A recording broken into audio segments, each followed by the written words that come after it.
Hi there teams, Daryl here on a Thursday morning, end of week catch up. Today I thought I'd focus on one particular aspect that affects all of us no matter where we are, and that is getting paid correctly and on time. And the main document that we use to make sure that happens is the timesheet.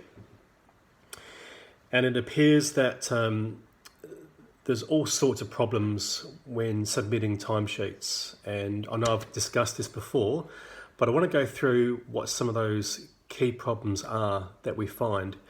And if you take note and make sure your timesheets abide by these key things, then guaranteed you're going to get paid on time and correctly every time.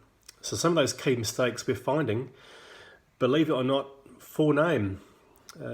Sometimes we don't see the full name on the timesheet. Location, so where you're working, at what site you're working. So for example, you're working with client FMG and the site is Solomon. So full name, your site location and what client you're working with. Date and times, so include the date, the day for each line, and your start times and your finish times. Job number is also really important, or the project reference number. In that way we can bill the job correctly come invoicing time.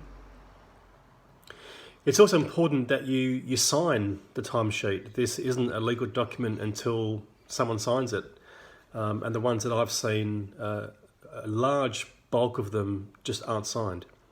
So please make sure you sign and date them, and also have your client representative at site countersign, so they are accepting your work and your hours worked.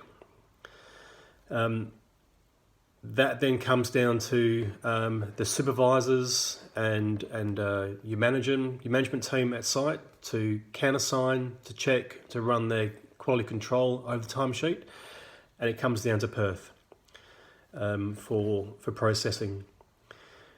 One of the questions I've heard recently is, do I need to include R&R and any leave, like annual leave or sick leave, etc., on a timesheet? And the answer is yes, absolutely you do. So whether you're actually physically at work or at home during R&R or sick or an annual leave, all times need to be accounted for on your timesheets, please.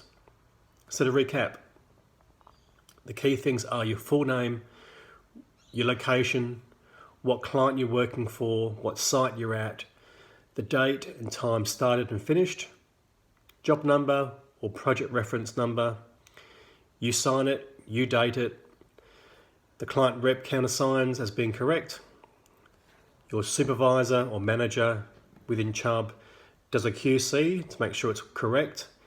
It comes down to Perth, we pay, and everyone is happy, everyone gets paid correctly, first time, every time. I hope that helps, team. Any problems, please reach out.